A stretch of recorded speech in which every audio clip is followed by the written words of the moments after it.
So in this video, I decided to go through the Elden Ring Adventure guide. Now this is a part of a special pre-order bonus you got for getting Elden Ring early, this along with the ring gesture. So I figured since not everybody pre-ordered the game, why not go ahead and just show it off. So at the beginning, it's just going to be the same as the title, Elden Ring Adventure Guide.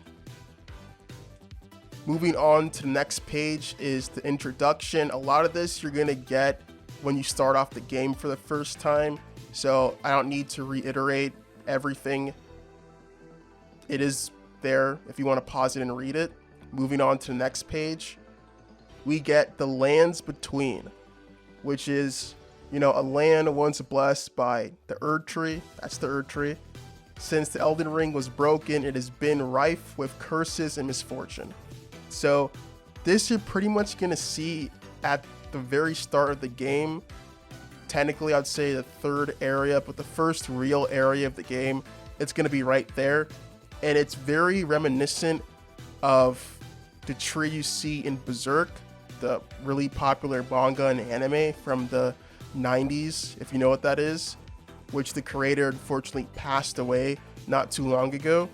And there's references, including this one, I'm pretty sure, to Berserk actually in Elden Ring. So moving on to the next page, how to travel the lands between. The lands between is a large place that seamlessly connects many areas. First, aim to find the sites of grace, an exploration base and place to rest and level up to expand the breadth of your exploration.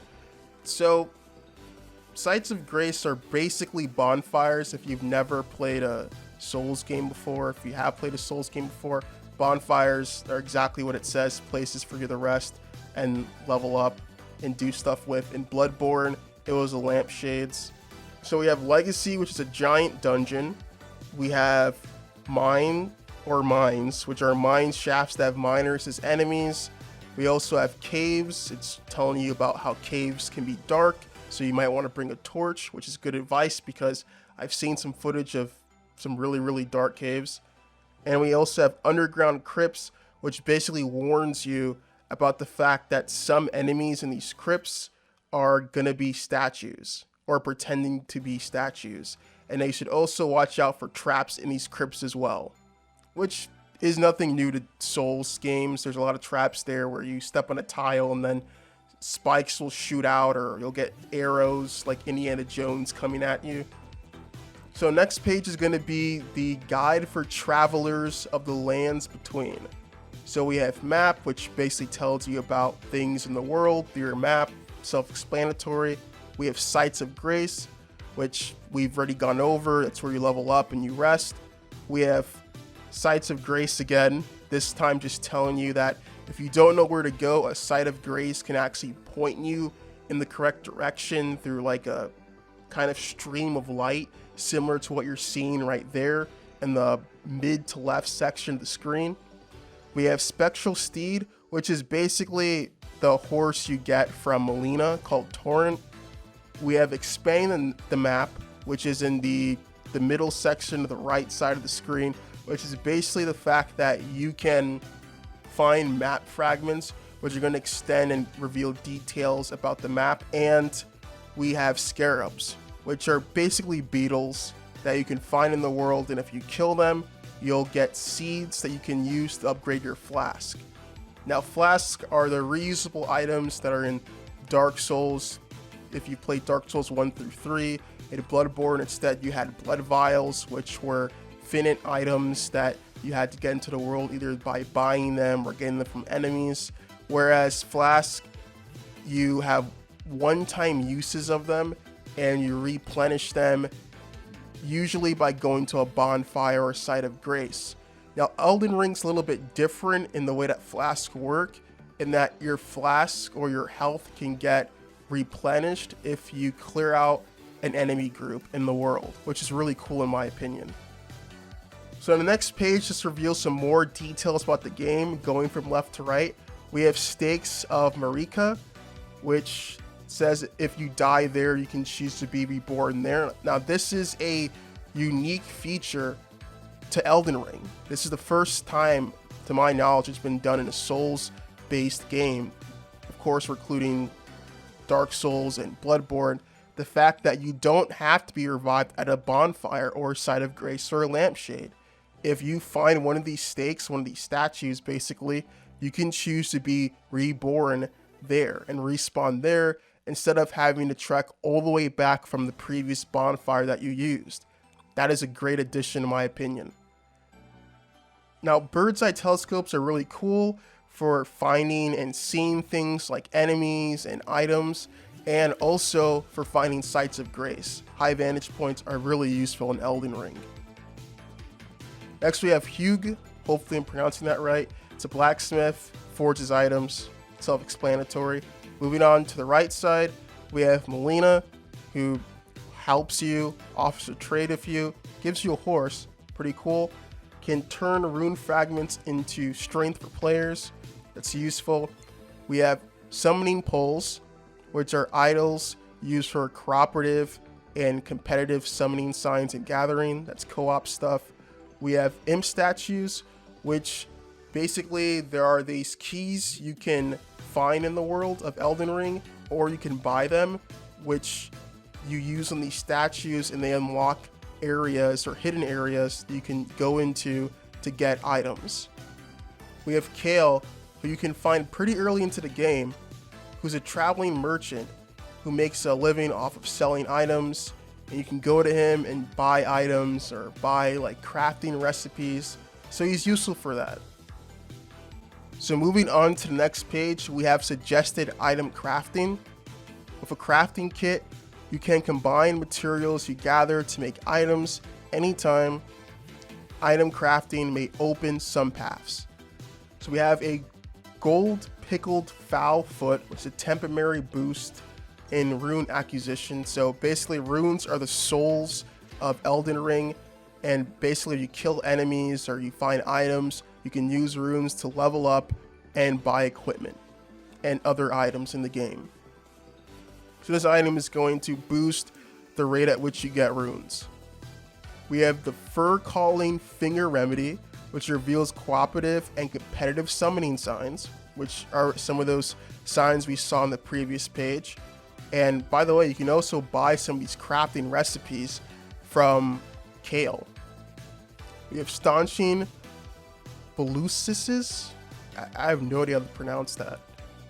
Which basically it helps deal with hemorrhaging status effect in Elden Ring. It's making a return from previous games.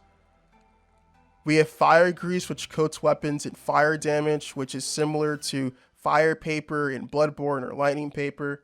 We have Rowa Raisin, which on horseback, fed to Spectral Steed, restores HP. So feed on a horseback to Torrent, get HP back. So we have the Bone Dart, which you throw at enemies to inflict damage. Darts or throwing items like throwing knives have been in Souls games for a while now.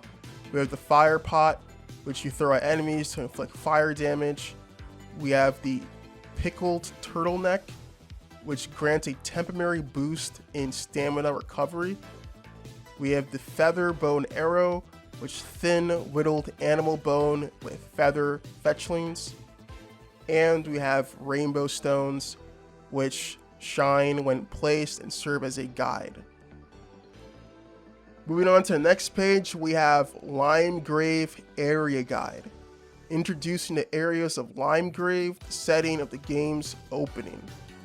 So we have the Church of Ele, a church standing to the north of the first step, site of grace that I already found.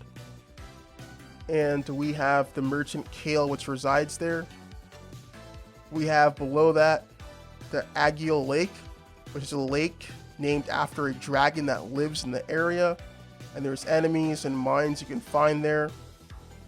Moving on, we have the Stormville Castle, where we have a castle that's there. It's really big, and that's where you're gonna find Godric the Grafted, who is one of the main bosses in the game. Moving on, we have Stormgate, which is a barrier built on the road to Stormville Castle. Capital Knights have made his base there, so you're going to be fighting knight enemies in that area.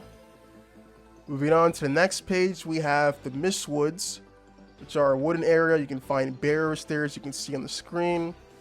And we also have Castle Monroe, or Castle Morne, a castle standing at Limegrave's southernmost point. As you can see there, you're going to be fighting more knight enemies there. Below that, we have the Round Table, a gathering place for the Tarnished who seek the Elden Ring. If you are worthy to be summoned, you may be able to visit there. And that area is kind of sort of a hub where you can talk to a decent amount of NPCs in the game. And moving on, here you can see all the different classes that you can pick in Elden Ring. So starting from left to right, we have the Vagabond, which is the class that I chose, in my opinion, the best class in the game. And I made a video about that, which you can find down below.